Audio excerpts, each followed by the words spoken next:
Brilliant. Thank you. So hello everybody and welcome to When Things Go Wrong, How Communities Step Up, which is tonight's session as part of Cambridgeshire Acres Staying Connected series. As I did just say, I think everybody heard, just to keep your cameras on and your microphones off, just so we don't get any feedback. But we are recording the session, so if you don't want to be seen on camera, do just turn your camera off. There's going to be lots of times for questions at the end, so please just pop any questions in the chat and I will ask them to Devon and to Rachel at the end of the session. So just wanted to give you, for those who don't know us, Cambridgeshire Acre is a charity that's been working alongside rural communities across the county for over 100 years. At heart, our role is simple. We help rural communities help themselves, and we stand alongside them when things feel complicated or stretched. A lot of what we do is about rural leadership. In practice, that means being a trusted partner. We bring people together, share good ideas between villages, help communities find funding, and make sure rural voices are heard when decisions are being made.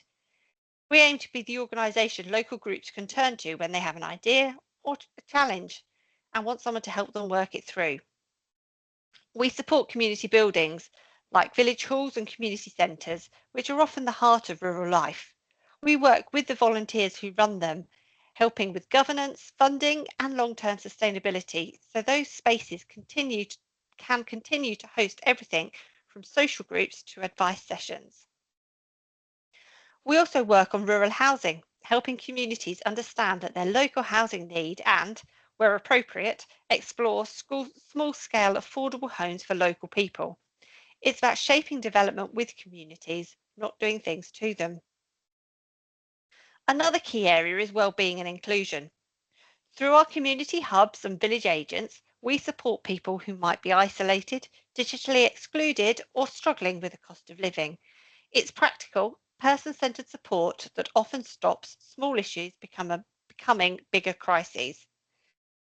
We're increasingly involved in the environment too, supporting communities with projects around water, flooding, biodiversity and green spaces, helping rural areas become more resilient and climate aware. And we care about the rural economy. Thriving villages need jobs, skills and sustainable local businesses. So we support communities to think about how they stay vibrant and viable in the long term. So really, we work at the point where people, place and possibility meet.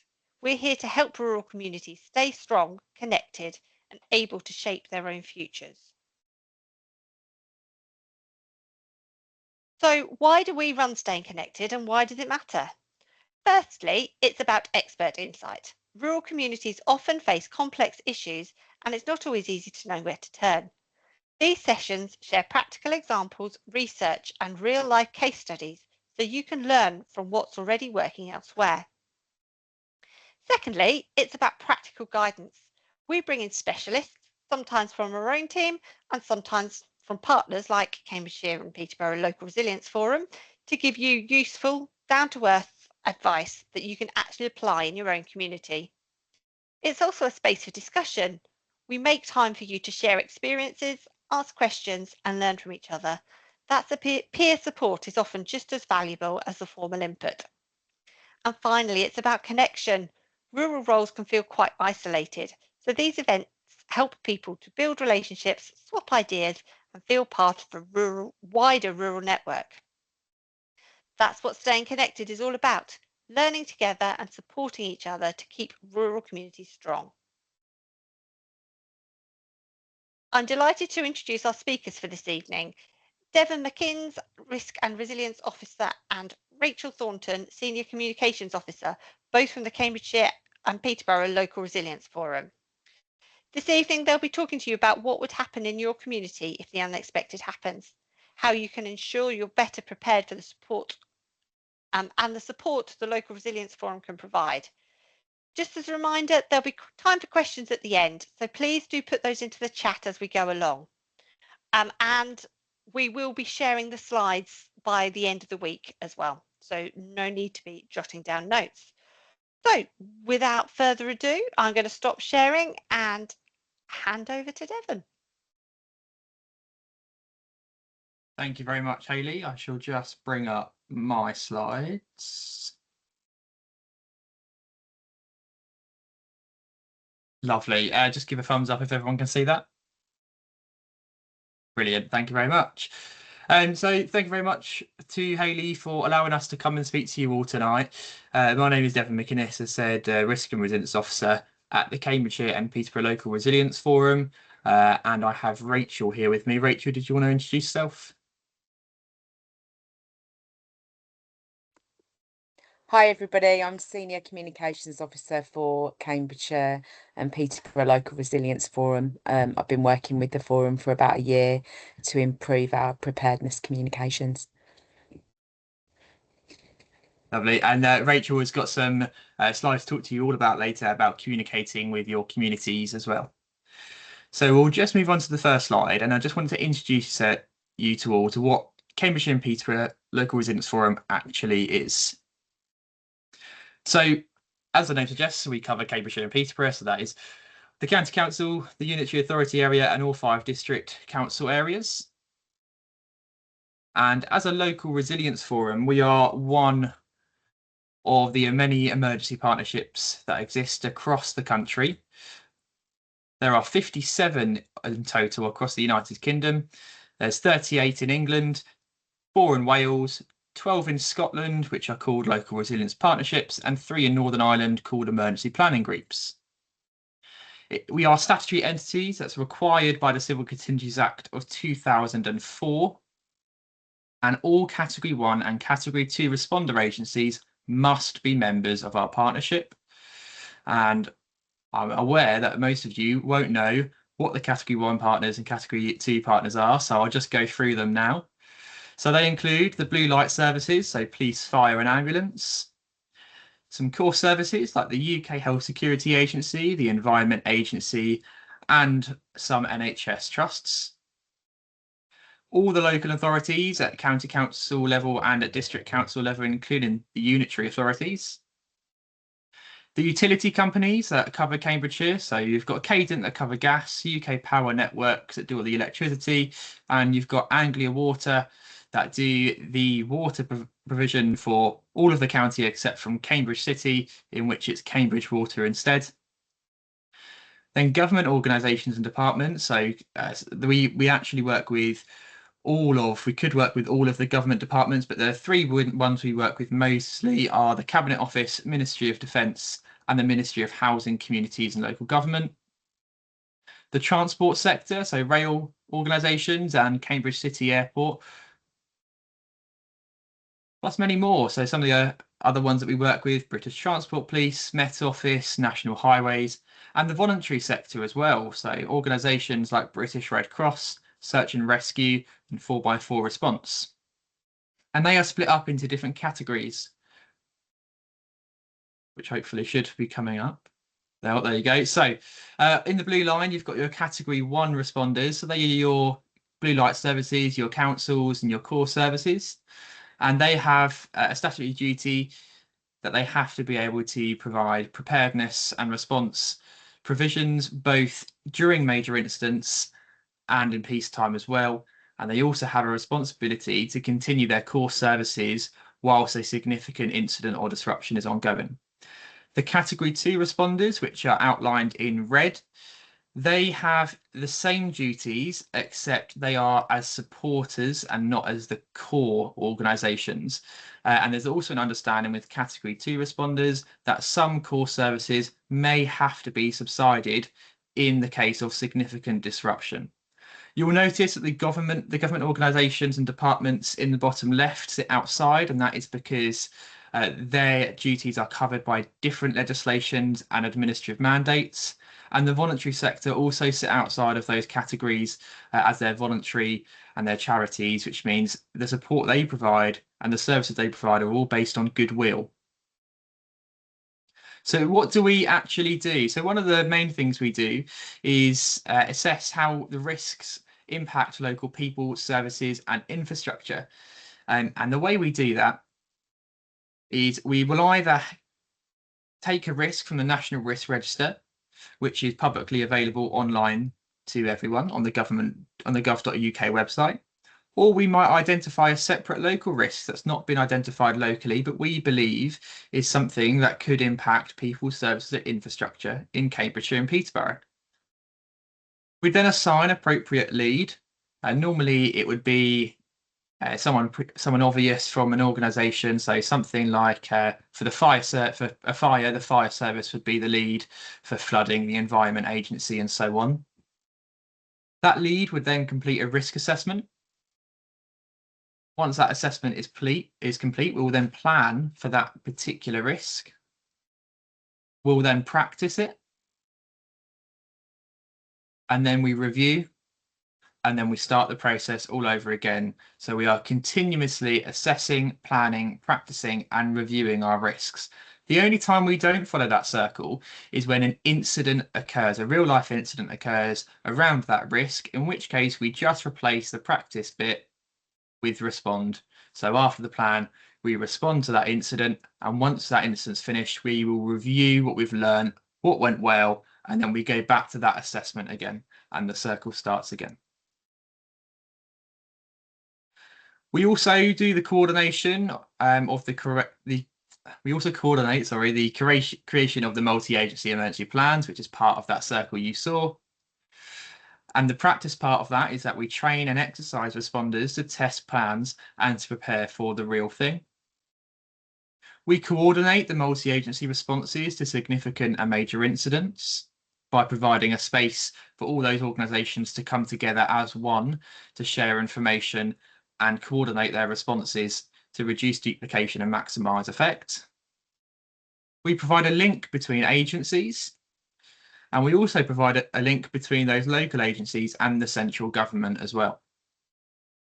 We develop local and regional multi-agency working groups to deliver on specific tasks, work streams, and/or relevant subjects. Some examples of the active working groups that we have include community resilience, risk management, and communications. And we design and deliver local, regional, and national resilience initiatives. So what's changed? Why are we now looking more at community resilience? So there is a massive, renewed, stronger community focus across the entire of the UK. And that is because the UK government resilience framework, the latest one released in 2022, states that a whole of society approach is a centre pillar of resilience in the UK, in the understanding that for the UK to be prepared to be able to respond and recover from everything and everything, then everyone needs to be involved. That was later backed up by the Strategic Defence Review that was released, I believe, I can't remember, it's 2025, late 2025, early 2026, which once again stated that we would require a whole of society approach. And that was also backed up by some of the major incident inquiries. The COVID-19 inquiry stated that the community response was absolutely invaluable, and that without the community response, the COVID-19 pandemic would have been much harder to manage. And the Grenfell Tower inquiry, which identified that the community responded a lot quicker than what official services did for those that had been evacuated and affected.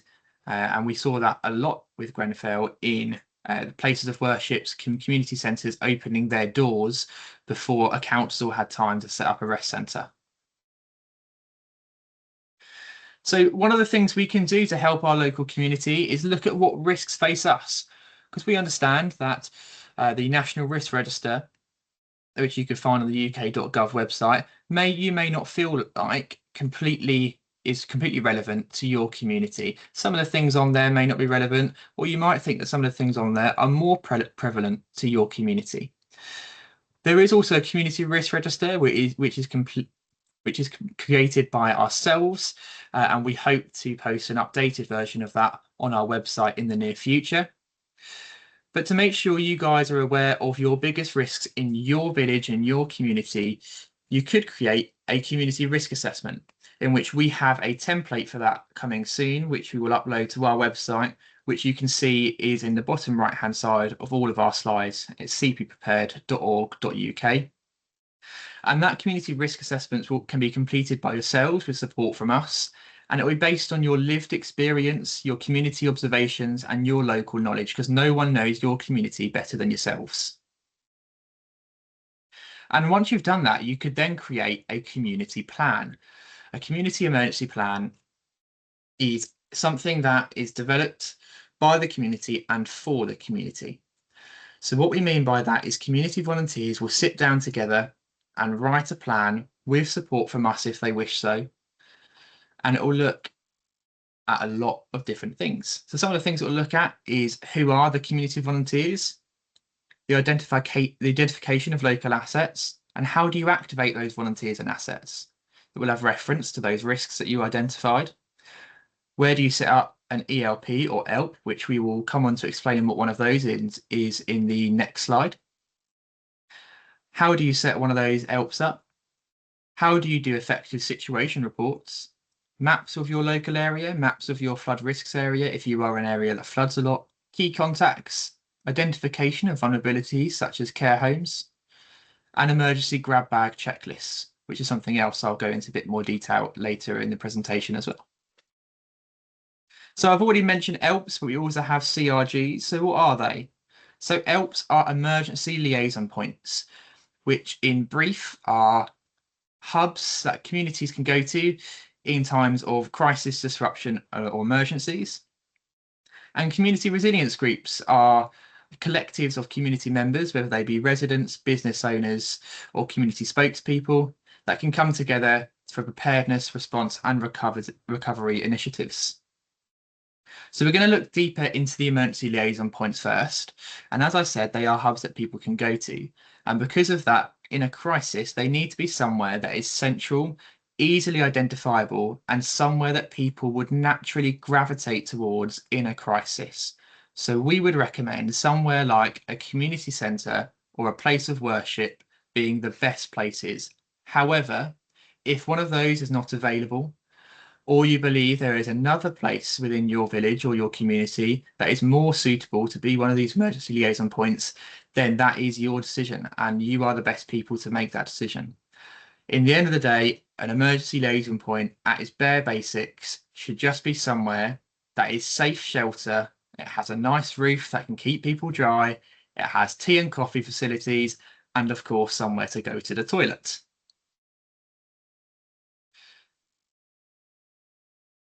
So emergency liaison points are made up, as I said, of community volunteers, and we've got some examples of what those volunteer roles could be. So you'd have a volunteer coordinator, a volunteer receptionist, an information volunteer, a facilities volunteer, a needs and offers volunteer, and a welfare volunteer. To explain a bit more as to what they are, the coordinator would oversee all the other volunteers and all the actions being taken place within the emergency liaison point. The receptionist would need to be someone welcoming and warming, who will able to let people into the building and manage to sign in and out sheets. It's really important that we do this in case of a further emergency, means that that help needs to be evacuated. The information volunteer will collate information from the local community to then share with emergency services and local authorities. The facilities volunteer is essential to keep that help running, making sure that the hot water is working, the facilities are stocked up with essential requirements. The needs and offers volunteer can help to signpost those affected to what offers of help are available. And the welfare volunteer is someone simply there to sit and have a chat with someone that may be going through a really distressing time, having to be evacuated from their home or try and navigate a crisis. All of these volunteers will receive training provided by us through the British Red Cross. And it is really important to point out that these are not set in stone. These are the volunteer roles that we recommend, but these are for your community. And therefore, you should decide what you need most. We've decided on these volunteer roles based on the National Consortium of Societal Resilience Research that was carried out by a PhD researcher in Australia, New Zealand, Peru, Brazil, Japan, and the United States. So who's involved in actually setting up an emergency liaison point? Well, you have your key members would be community groups to provide the volunteers, town and parish councils, and a project admin, who would most likely be from either the council or the community group. And you would have people to support and advise you through the process of setting it up and throughout the existence of it as well. And those support and advisory roles could be from the District Council, British Red Cross, myself as the Risk and Resilience Officer, Rachel as the Communications Advisor, and a community resilience coach, which is someone that the Resilience Forum can provide who is extremely knowledgeable and experienced in these areas. So the members. So the Town and Parish Council should have ownership, would likely be the primary funder, and can support the community volunteers in the setup process and procurement. The community group would also have ownership over it, can provide volunteers, and can advocate for the community's needs. And the project admin, like I said, would likely be someone from the Town and Parish Council, a community leader, or a really enthusiastic and knowledgeable community member.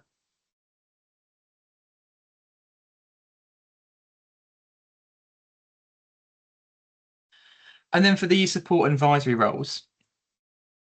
So the District Council can help with the planning, alignment, and the sign-off of all the documents you may produce. The community training would be provided by British Red Cross and the Community Resilience Coach. Material design would hopefully come from Rachel Thornton, our lovely Communications Officer. And myself can support with the planning, alignment, and sign-off, and can also support Rachel with the material design as well.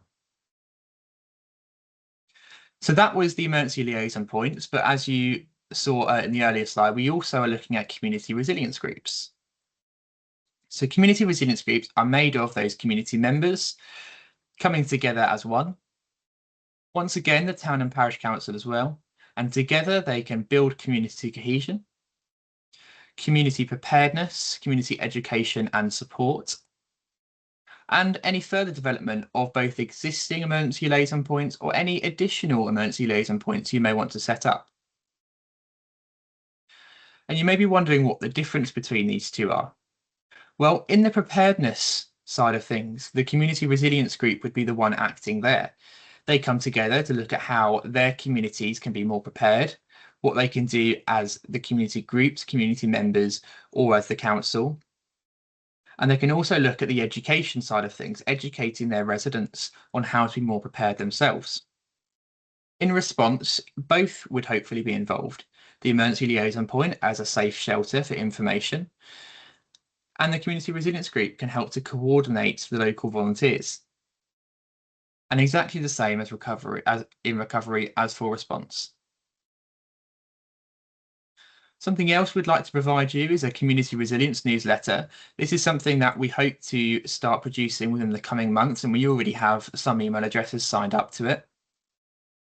And that will advertise community preparedness training, household preparedness sessions. It can spotlight positive community resilience initiatives, advertise free materials, funding opportunities, provide regular update on both local and national risks, preparedness advice specific to our areas, regular update on community resilience strategies, as well as much more. Something I like to say a lot, and something I say to a lot of the communities and town and parish councils that I speak to, is that a town is only as prepared as its people. So community preparedness only works if the people are prepared within that community. We can't expect people to help each other if they can't help themselves. So what we ask of those people is that they should build personal and household resilience. We can do this by encouraging people to have their own household emergency plans and emergency kits, and encourage them to create household evacuation plans, which maybe looks at things that you might not have thought of, such as what would you do with your pets if you had to evacuate? Advertise where those emergency liaison point locations are so people know where to go in a crisis. And promote awareness of the local risks, the community risk register and the national risk register. And it's really keen to keep the conversation going. It's really, really important. If we only hold the conversation within a certain group of people, and that group of people either disbands or leaves the town, that conversation finishes. For community preparedness to work and resilience to work, it must be sustained. So keep the conversation going. And that is why we need warn and inform. And this is where lovely Rachel will come in and talk to you about that.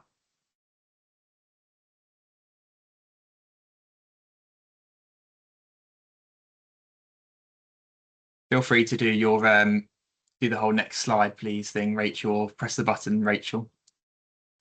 I'm just clicking through because you didn't keep up with your slides, Devon. I'm just finding.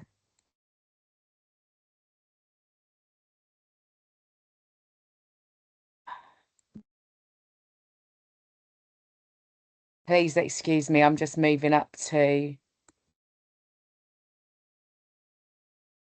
Slide 18, Rachel. yeah, I'm just getting there. So warn and inform is the statutory duty placed on all Category 1 responders, as we've already discussed. That's councils, police, fire, NHS, other emergency services under the Civil Contingencies Act. Its purpose is to ensure that the public knows about the risks before emergencies happen and is warned, informed and advised during emergencies or major incidents so they can take appropriate action. And this is explicitly stated in the UK Government Emergency Preparedness Guidance. So how do we do this? Well, we do this through word of mouth, through meetings like this that thank you very much for inviting us to present to you tonight. We can do that by speaking to community leaders and encouraging conversations with those that are hardest to reach. We can do that through local publications. That could be small newsletters you have in your communities, parish newsletters, or it could be local press, or it could be local Facebook pages or next door pages where we can share information. It can be through local community groups, youth groups, schools, social media and communications. So we're very lucky. I think we're very lucky because it's me, but we're very lucky in Cambridgeshire and Peterborough that we have a dedicated communications officer supporting the CPLRF in lots of areas across the UK. Basically, communications for that LRF is just by one of the blue light agencies. So quite often it's police or fire that lead.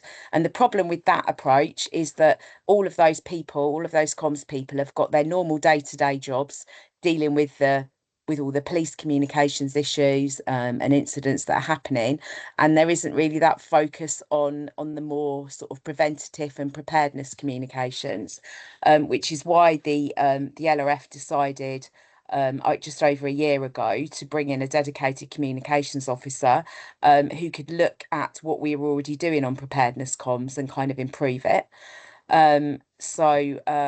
One of the things that I've done so far that we've shared with partners, but I'd also like to share with the voluntary and community sector as well, is we've produced a social media toolkit.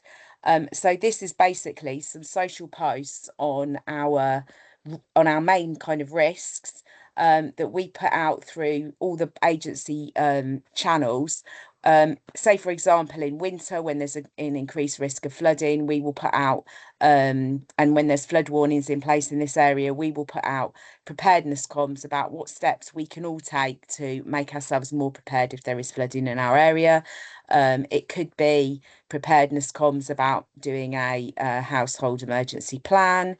It could be how to keep yourself safe in the sun, as we've seen just recently. It could be other kinds of extreme weather. There's all kinds of things in that toolkit. As I say, we've already sent it to our partners within the LRF, but I think it's actually really good that we could share it with our community groups so that they could share it with their members too in the voluntary sector. So that we can spread the message far and wide, because ultimately the more people sort of get the messages to prepare, and the more prepared people can be, the more resilient we can be as communities. As Devon said earlier, we have our own website, cpprepared.org.uk, and the aim of our website is to be a bit of a one-stop shop. So rather than there being pages and pages of advice on flooding, we've got like a flooding advice page that links to other websites that give you key information. So it will link you to where you can sign up for flood alerts or flood warnings. It will link you to the Environment Agency pages, so you can look at whether you live in an area that's got a long-term risk of flooding. It will link to a page that gives you top tips about preparing your own home for flooding. So each of our pages is not about bombarding people with information, but pulling the information together from lots of sources with links so that you can easily find the information that you need to help you prepare. The other thing we are looking to do, particularly to help those that are setting up their community resilience groups or ELPs, is to produce a 2-page community newsletter template that you can use to engage with your community. So once you've set up your ELP, you will have your own kind of very bespoke messages that are just relevant to your community. So we'll provide you with the template so that you can write these yourselves, but then we can also provide messaging, more wider preparedness messaging that's relevant to you and your community that you can put in that template in that newsletter. And we also currently, as Devon alluded to, we are working on a new public community risk register. When I came into role, I was very aware that our community risk register on our website isn't particularly user-friendly currently. There's a matrix where it shows what all the risks are, and there's a list of different risks, but there's lots and lots of risks, and it as I say, it isn't necessarily user friendly. So what I'm working on at the moment is I think it's going to be about a 24-page booklet that kind of outlines each of like the top risks in Cambridgeshire and Peterborough. It then tells you kind of what the impacts of those risks could be, what the CPLRF are doing currently to prepare for those risks, and then what you can do yourselves to help you, your neighbourhood, your household, your community be more prepared. So I alluded earlier to the social media toolkit. These are just 3 of the assets within that, which we we are using the same format to build up that brand and make it more recognisable. But there's one there for heat, for Are You Prepared for a Heat Wave, the emergency plan, and then also flooding at home. And then other resources we've produced in the past year. There is a downloadable emergency plan that you can download from our CP Prepared website, so that you can start thinking about preparing yourselves in terms of your household for emergencies. And then we also produced a guide to preparing for emergencies, which we have been taking to some events. I think, Devon, did you take some of those to the Cambridgeshire Acre event you went to? Yeah, we have got hard copies of those left if anyone would like one. Drop Devon a line and we'll be able to get some out to you. And back to Devon. Lovely. Thank you very much, Rachel. Rachel will still be here towards the end to answer any communications questions you might have. I thought I'd talk about money next, because I know this is a conversation that always comes up when any time we want to talk about doing something different and something new. And I'm aware there will be members from parish and town councils on here, and I mentioned earlier that parish and town councils could possibly be the main funders for these in your community. So I thought I'd talk about the financial value of it. So I'm going to start with this statement. So every £1 invested in societal resilience to disruption generates £35.12 of public value. Now, that's not just a random number plucked out of thin air. That comes from a report that was commissioned by Cumbria Resilience Forum and worked on by the National Consortium for Societal Resilience, where that were looked at the public value of investments and how much you save. And you save through things like preventing damage, preventing loss of goods, and things like effective drainage solutions as well. So where does that £1 generate £35.12 come from in full? So it's based on the savings for different times in between disruptions. So they use the £1 because £1 is a relatable number. It's a number that everyone can think about, a pound. So if you have a disruption every single year, a significant disruption like a flooding, then £1 would actually save you £161.77. Because every 20 years, it's a very long time in between disruption, but even then, it would save you £9.48 from that £1 investment. So the number comes from, and then the number obviously increases every time your investment increases. Just an example of the table, the full table there. And the reason they've gone for the 5 years is because from doing research, that tends to be the most common time in between disruption for every community. Your community might be longer or might be shorter. So where does that £1 investment come from? Well, we're not saying that the whole investment has to come from the parish and town council or it has to come from the community group. That report that came out from the National Consortium, it looked at this investment model, where 71% of the investment comes from individuals themselves. Now, that money would be spent on things like having a supply of non-perishable foods at home in case of a food shortage, or you lose gas for your house, you're unable to cook, or having bottles of water for a water outage, and things like that. 16% comes from communities themselves as a collective, and that would be community groups. 1% of that investment would come from the voluntary community, and voluntary community, it's supposed to be VCFSE, apologies, voluntary community, faith and social enterprise. 8% would come from businesses, making sure their businesses are prepared, they've got the appropriate business continuity, and do things like sandbags, having sandbags in their shop windows in case of flooding. 3% would come from government, and by government that means national government, district councils, county council levels.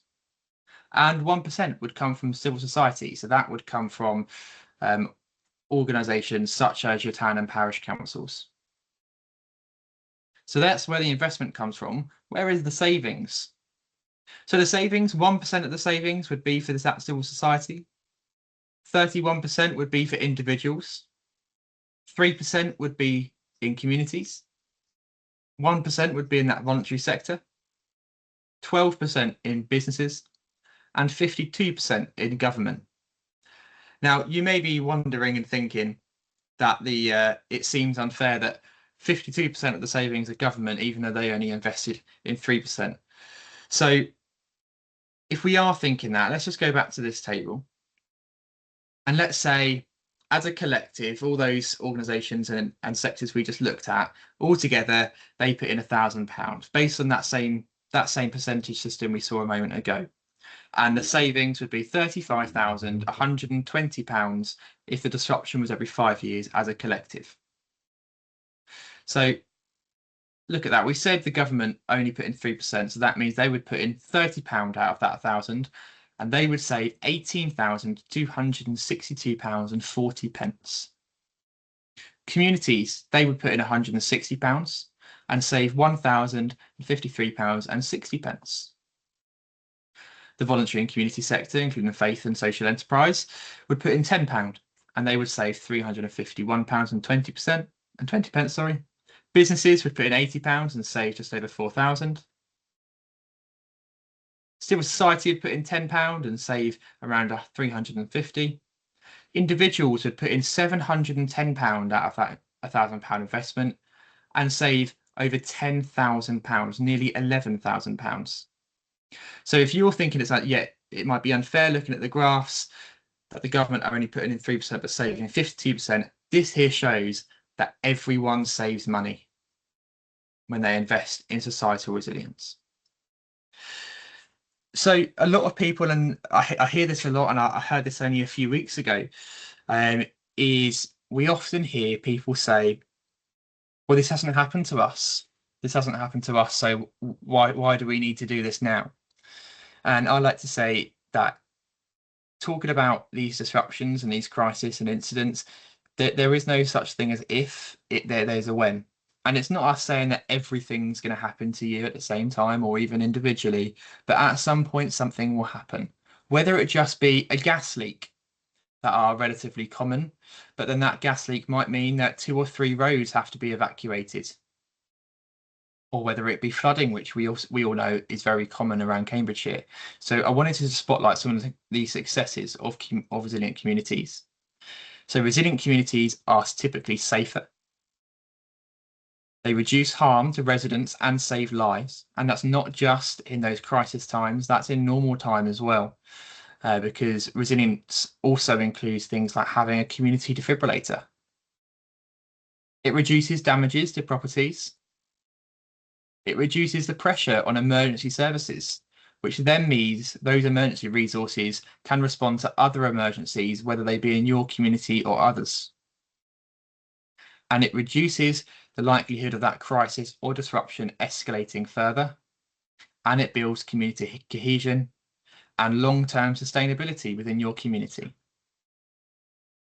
So thank you very much, everyone, for listening. I know that's a lot of information that I've just spilled out of you all at once. Obviously, like Hayley said, these slides will be made available to you afterwards. I'm happy to take any questions. I think we've got a little bit of time. I think Hayley's been watching any questions that might come through. Or if anyone else has got any questions, go for it. Hi, yes, we haven't got any questions at the moment. We'll give people a couple of minutes just to sort of think and digest. Oh, sorry. Yeah, hi, Devon. Hello, Hello. Lee. It's Phil Perry. Hello, can you hear? So, Oh, Oh, sorry, I've got 2 people trying to talk at once. Can we start with Lee and then we'll move Okay. on to Philip?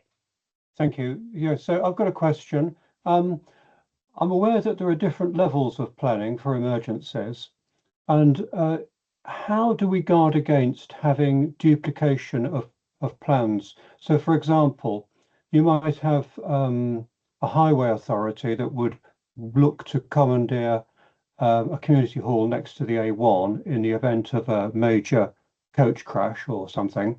But the local community might be thinking of that in terms of its own requirements. Is there a hierarchy, and how is that communicated? so most of those sort of communications happen within the Resilience Forum, as that is the main purpose of ourselves, to bring all those organisations and those plans together. A lot of those sort of emergencies wouldn't necessarily have dedicated plans of what roads to shut or things like that. It's things like those planned road closures will tend to be for emergencies at identified risk sites. So they may be sort of locations or warehouses that may store chemicals or electricity substations, something like that. But to make sure that there's no duplication within plans, so resilience forums, all the organisations come together and make sure that their plans are complementary, not contradicting. And to ensure that parish council plans and community emergency plans don't contradict each other and are aligned with those local authority emergency services plans as well, is where myself as the Resilience Forum comes in, and also the local authority planning services as well. So yeah, that would be where that earlier, I think I can't remember what slide it was, towards the start of the presentation, I think, where that planning, alignment and sign off would come in from myself and the district council or the unitary authority if you're in Peterborough. Does that answer your question? Yeah, thank you. All right, thank you. Okay, it was Philip next. yeah, thank you very much. I've been tasked by Elm Parish Council to start a working party on creating an emergency plan for our parish. And we've had our initial meeting, but we didn't realise that there were so many resources available, i.e. you guys. So what could be my next step, utilising your skills? Could we meet up? Could I contact you after this seminar? Yes, so my email address is on the screen there, on the left-hand side. So feel free to drop me an email, and I'm more than happy to come and speak to you. Just remind me, what district does Elm come under? Is that oh, I can't remember now. What district does Elm come under? Fenland. Do you know? Fenland. Yeah. So yeah, Fenland. Elm Parish Council comes under Fenland. Okay, cool. So yes, you could drop me an email, and either myself by myself can come and speak to you guys, or I can contact Finland and we can both come along as well. So myself and Finland, if they're available too.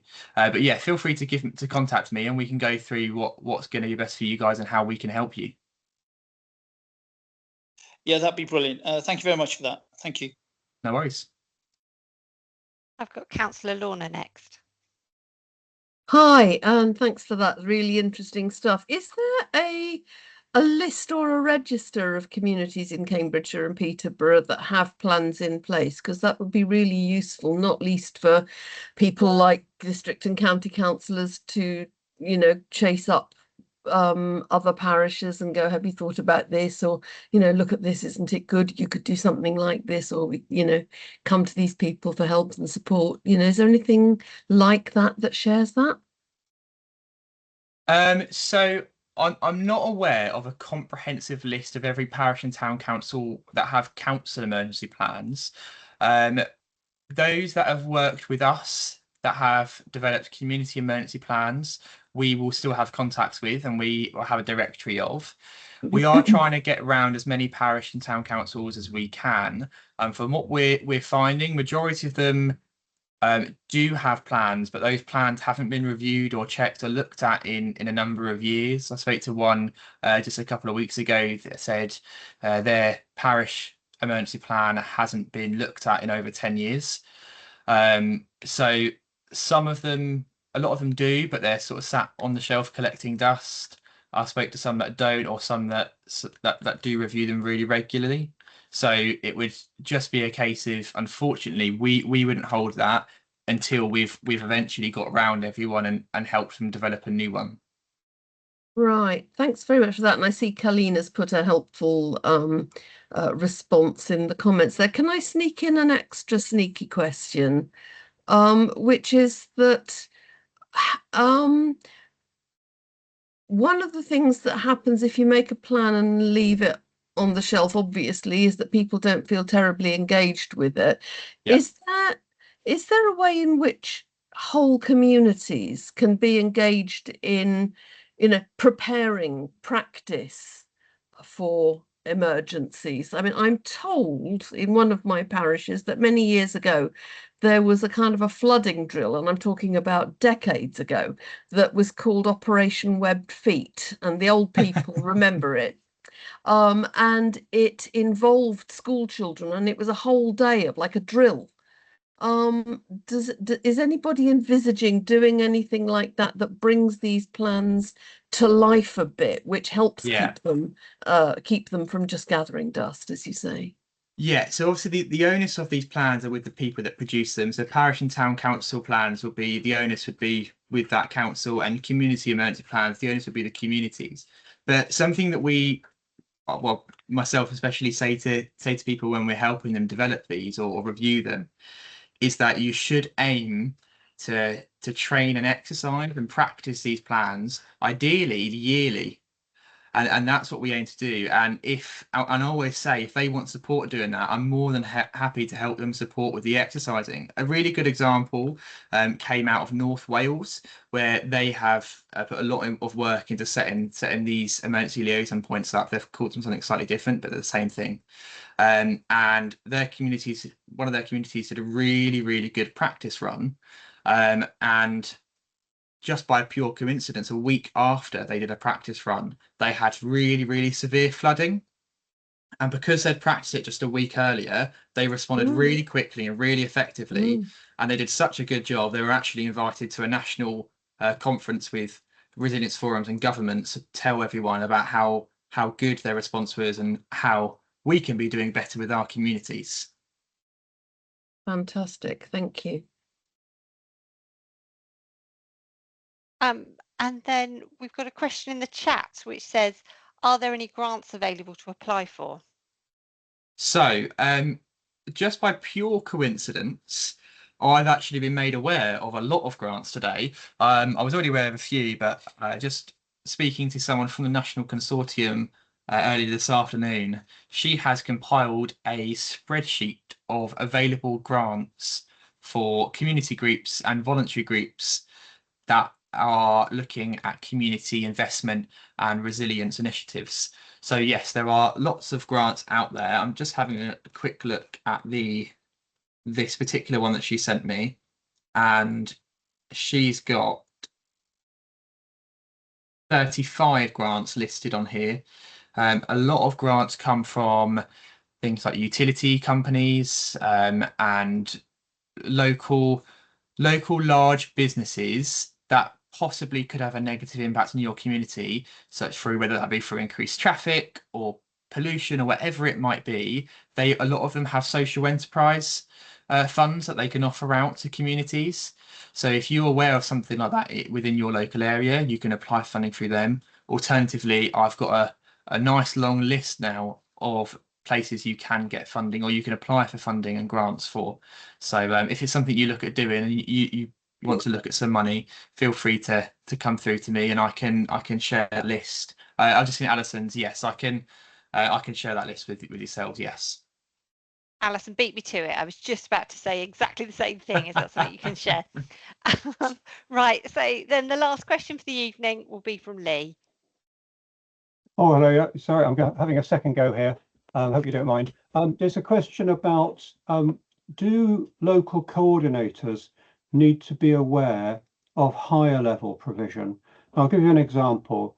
Say we've got battery farms all over the place and there are safety measures in place, but they're vulnerable. They could be vulnerable to a cyber attack that causes runaway or a physical terrorist attack that causes a thermal runaway, in which case you're going to get noxious gas coming in a plume, which will need modelling so that you know which way it's heading. Now that's probably, I imagine, beyond the scope of most local groups to respond to, but what happens? Sheltering in place might be the first response, but that might be wrong. It might be that an evacuation is needed. So how does that fit in to this level of planning? So I think the difficulty with that is like you say, something like that could be a very high risk environment. And something we say to community volunteers is we never ever expect or ask them to go into high risk environments, because if they do that, they could come to harm themselves, in which case they can't help other people. So in those high risk environments, we would normally say that volunteers shouldn't stand up, just because if they do, they could then become casualties themselves, which then increases the demand for emergency services and local authorities. So in those sort of high risk scenarios, we would ask volunteers just listen to the advice given by local authorities and emergency services and only stand up if it is safe for them to do so. Okay, thank you. And Liz Morris from Cambridgeshire County Council has put a small seed fund grant into the chat as well that might be interested just to kickstart some of your projects. So Devon, would you mind just closing your presentation so that I can reopen mine, please? There you go. Thank you very much. This is going to start at the beginning again.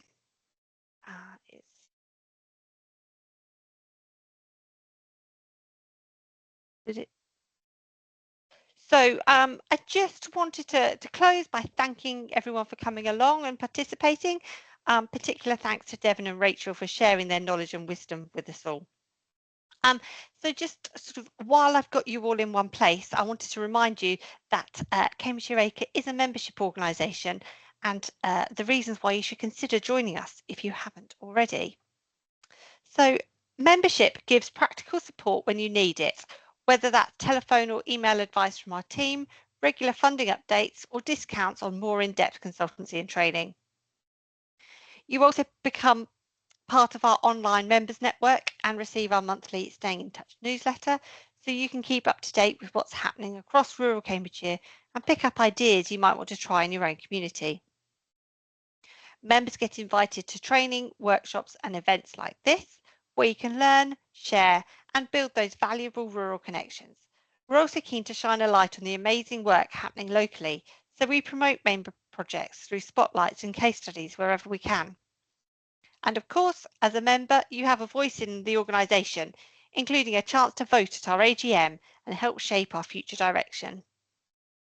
But more than any single benefit, membership is about being part of a wider movement, and that's making a real tangible difference. Together, we're helping create stronger, greener and better connected rural communities across Cambridgeshire. We'd love you to be part of that. We've one more session lined up before our summer break, and we'll be back in the autumn with more sessions that will hopefully be of interest. So our next session, turns out, is only next week, and that is about rural affordable housing in your parish. And the reason why it's next week is because it is Rural Housing Week. If there is a subject that you would like us to see or like us to address, or have seen a speaker previously that you would like think would benefit everyone else in the community, please do pass the details on. Please do tell us any ideas you have. We are open to talk to anyone and just support, and we're membership, so we do as our members ask us to. So that is it for tonight. Thank you all very much for coming. Thank you once again to Devon and Rachel. We will be circulating the slides tomorrow. And that is it. I hope you have a nice, cool evening, everybody. Thank you.